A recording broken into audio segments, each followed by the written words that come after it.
Hello everyone, tonight on our program, submit or face sanctions. State Interest and Governance Authority directs 47 area state-owned enterprises that have failed to submit their financial statements to the Finance Ministry since 2016 to do so or face the law. So by the close of this year, they should have submitted them. Otherwise, they'll face penalties. So for those who have signed on to the target, what happens if they are unable to meet them? For the CEOs, if they don't perform, then the recommendation is to go to the president to relieve them of their position. Meanwhile, President Akufo-Addo has set out key pillars to turn around the fortunes of the SOEs as they commit to a performance pact. Has initiated various policy reforms and interventions to achieve the key objectives of fostering coherence in the supervision and oversight of SOEs. Also tonight, Ghana's debt crisis. Each Ghanaian will pay a little above 11,000 Ghana cedis if the country's debt of 332.4 billion cedis is shared amongst 30 million of the nation's population, according to latest data from the Bank of Ghana. The debt GDP ratio is on the high side. We are close to a debt distress classification. From economist Professor Peter Korte, also Monetary Policy Committee of the Bank of Ghana keeps the policy rate unchanged at 13.5%. We are in the third wave, and they are worried about what could be the impact of this third wave on the economy. More on that and other news stories coming up in this half hour of Business News. This is Business Live. Thanks for joining us. My name is Darryl Kwao. We'll be right back.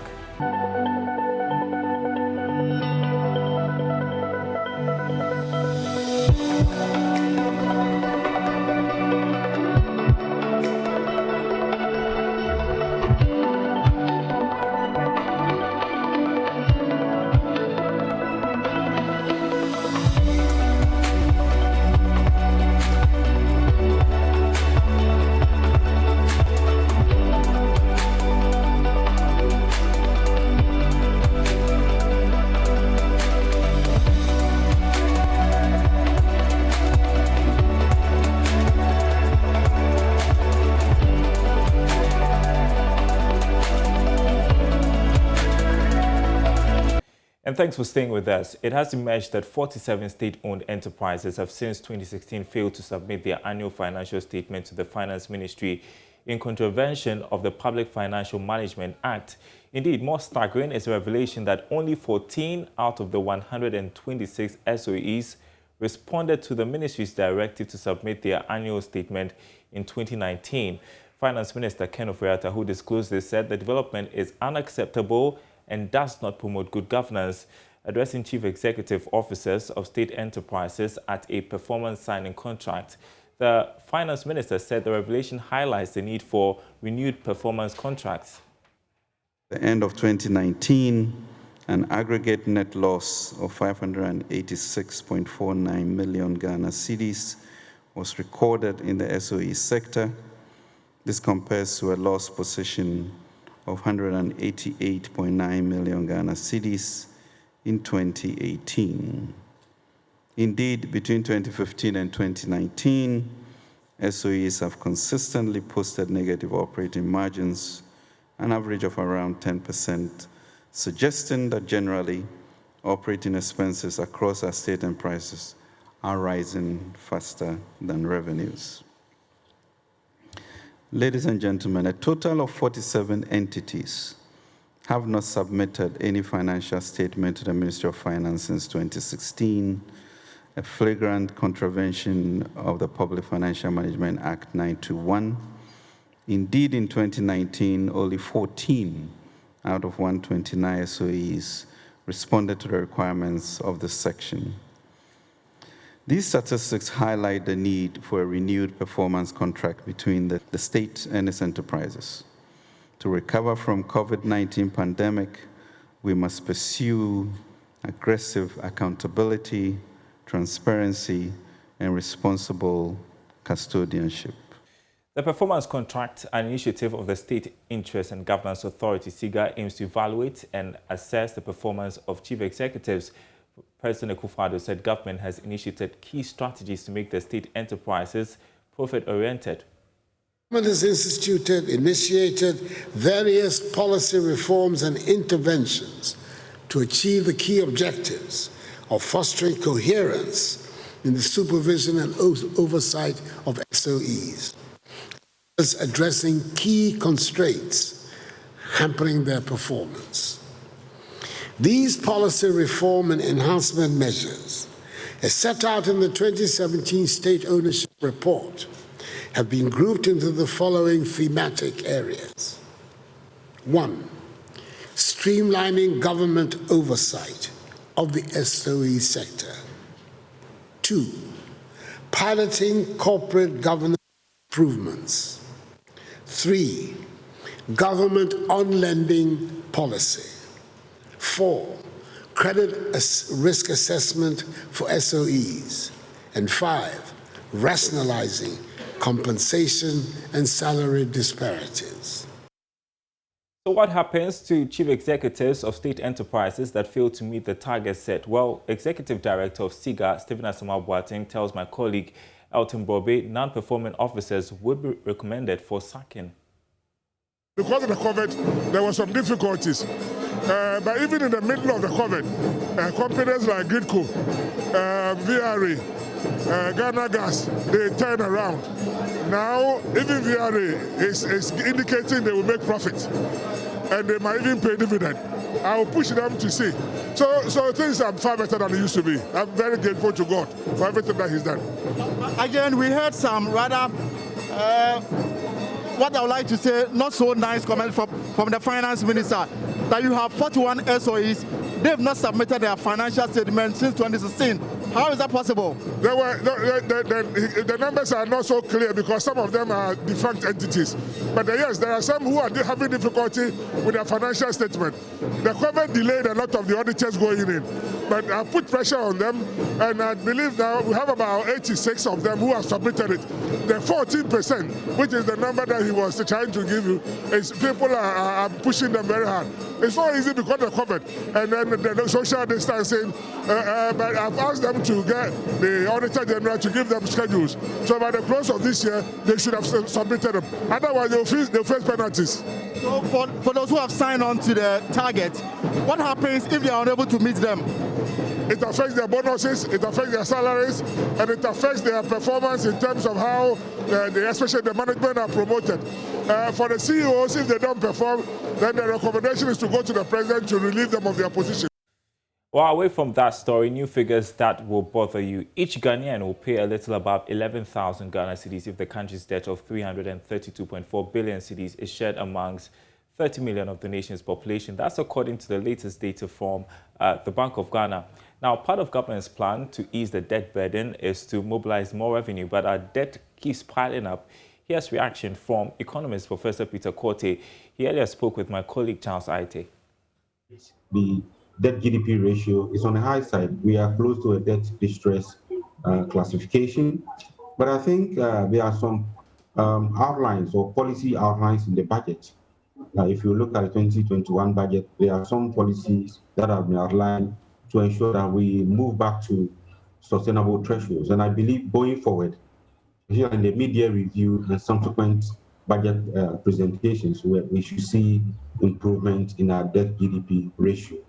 Although you mentioned in your earlier submission that when the debt is shared, each Ghanaian is supposed to pay about 11,000 cedis. What it tells you is that if we are to pay all the debt now, that is what we are expected to pay. But I don't think any country pays its debt within 1 year. So we should be rest assured that that is not the case. However, a higher debt GDP ratio is not what one country or one would expect. You expect your debt GDP ratio to be within sustainable levels. Otherwise, you spend more of your revenue financing debts, and you'll be left with very little money to finance development expenditures. And that is not the way to go.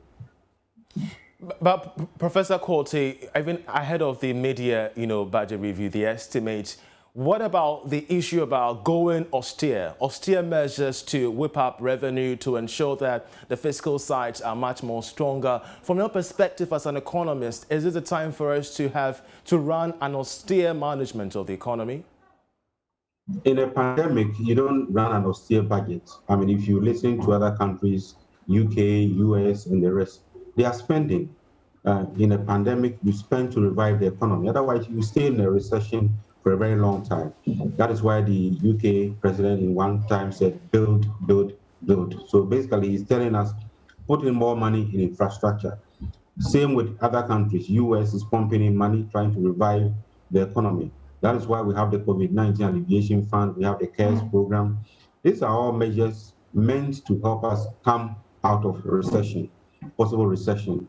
But do you feel the instrument... But of course, you have to run an efficient budget to make sure you get value for money for your spending, but not an austere budget. Raise more revenue as you can, and also spend judiciously.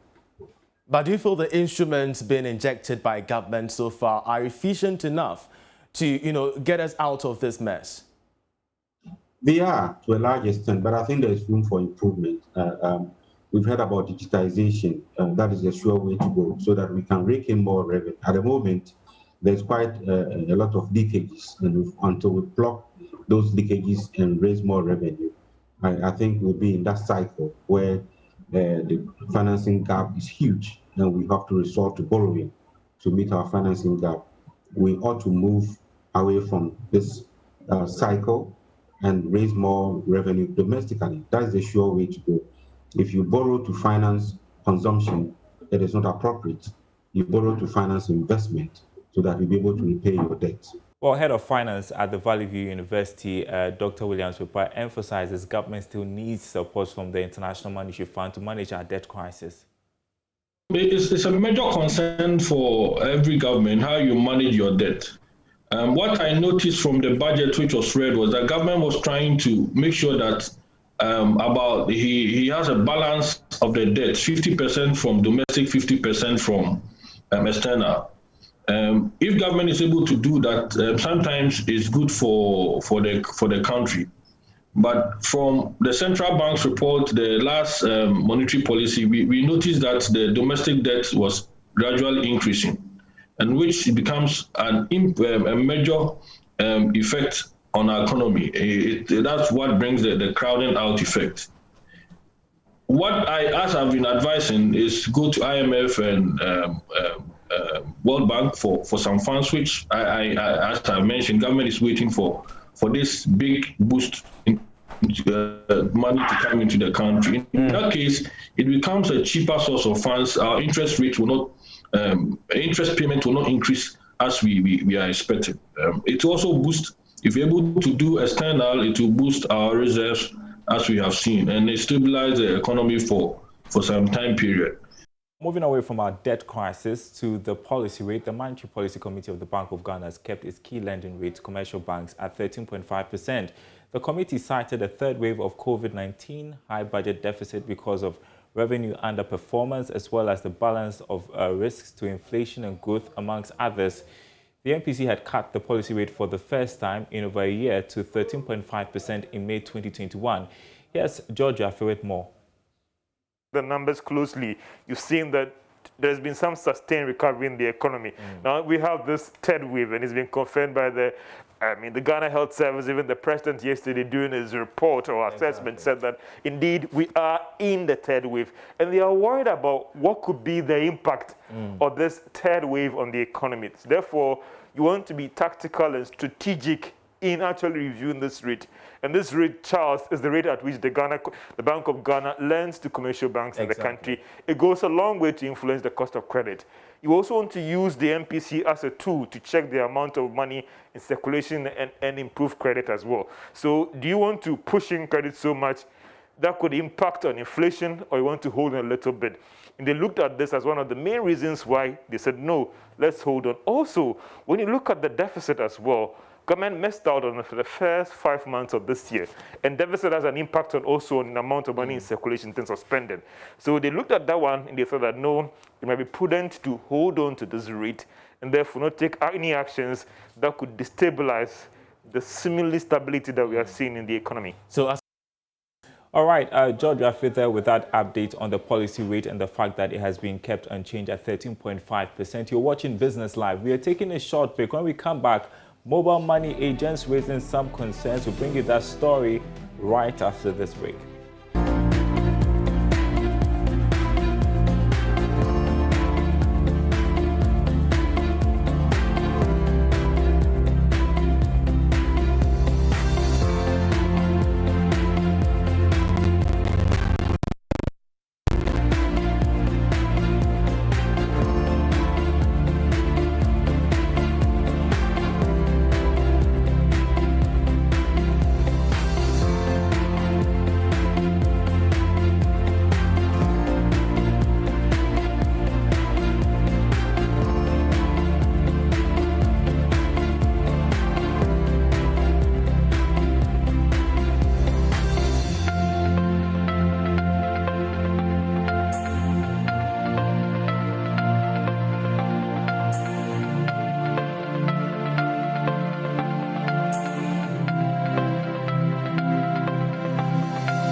And that was our check of news stories from around the world. Back home in Ghana, the Mobile Money Association has raised concerns about the spate of attacks on members. At a press conference, the association warned that neglecting the development could pose a danger to the safety of mobile money agents and users as well.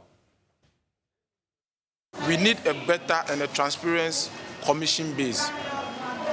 We don't want a business whereby the commission is being hidden and then at the end of the month, they just push anything to us. We've been writing letters to their office several times, but they have refused to listen to us. As we speak now, when it comes to fraud and robbery issue, we don't have any insurance commission to cover us.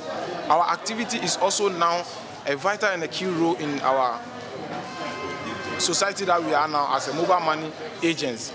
So we will urge MTN to increase. Other telcos are doing better in terms of commission bid. They are taking 50-50. We are taking 50-50. So why is it that MTN is giving us 40-60? So what we are saying that MTN should beef up so that as GRA is speaking that we are supposed to be taxed on our cash out commission. Even if they are able to make it 50-50 and GRA takes out their 10% cash out commission or cash in commission or whatever, we'll still have something better to take home. MTN is benefiting a lot from these transactions, the cash in and cash out. We have been complaining to them several times, but they don't see, they see it as a sham. They don't want to tell us the truth. They just came out and told us that they have been deducting commission from our cash out or cash in. From the time they established this mobile money business, they have been deducting commission from our cash in. They don't actually, or they don't really tell us the actual amount which they use in calculating to deduct the tax, only to be told that they are also going to deduct another commission from our cash out. And in fact, we have to raise our brow. We have to raise our brow because we've seen that they are cheating us. We are pleading on your behalf to please do something about it, because this one is a problem we are all facing. And So we want you to please not to take the cash out commission. I have a problem with MTN about the ID card. Please, if MTN can do anything for us, when somebody bring in invalid ID, they are supposed to reject it, because any number you enter, whether you enter 1, 2, 3, 4, or you enter 0, anything you enter as an ID, it will go. And it's really affecting with the agents. If you don't take it before your SIM is blocked. So please, I'm pleading to MTN. Aviation next. The Commissioner for Aircraft Accident and Incident Investigation and Prevention Bureau, Akwesi Ajebi Prempe, has stated that his outfit is bent on ensuring that rerouting of airlines amid easing of COVID-19 restrictions will be incident-free. Speaking to Joy Business on the side of a 5-day training program for investigators and staff of the AIB Ghana, the Commissioner expressed preparedness for the initiative. When I assumed office, we quickly set up a temporary investigators in case there is incident, serious incident or accident. These people will go in and conduct the investigation. Per CAO recommendations, before any investigator that you've appointed conduct investigation, you have to give that investigator the basic training, although we have series of trainings that they'll be going after this one. But the basic ones must be given to them so that their reports or their findings will be acceptable by all stakeholders. In case there is an incident, what we are doing is to enhance the safety, the aviation safety in Ghana. So if you have investigators who are well trained, we can be rest assured that the public confidence will be very high, in the sense that when they come out with any report or any findings, the stakeholders, being the airline operators, the regulator, which is the CA, or the aerodrome operator, will accept it, because it's coming from a qualified or satisfied investigator. Now, plans mooted by stakeholders to make Ghana the one-stop shop for all mining supply chain and support services in the sub-region is fully on course. This, when implemented, will make the country the central point for every mining activity in the West African sub-region. Chief Executive of the Ghana Chamber of Mines, Suleiman Okoni, told Joy Business that a consortium of experts has begun a study on the proposal and will come out with a strategy. Idea last year, and we are in the process of getting a consultant or a consortium to really help us to conduct this study. We believe that there is so much opportunity within the supply chain of the mining industry, which we can take advantage of. For some of the opportunities, we have a competitive advantage to actually produce and manufacture some of these. Ghana is a good market, but some of the inputs certainly will require larger markets. And because we have gold mining taking place seriously within the sub-region, now you have Cote d'Ivoire, Burkina Faso, Mali, Nigeria, Senegal, all of them going to gold production. It makes sense that given that we have the first mover advantage, we liberalized our gold mining sector even before most of the others did. Certainly we'll have some advantages. And we should be able to, in a meaningful way, take advantage of this as a country. So besides taking advantage of the fiscal revenue and the employment and so on and so forth, which we engender, we believe that there's huge opportunities within the sub-region which we have to take advantage of.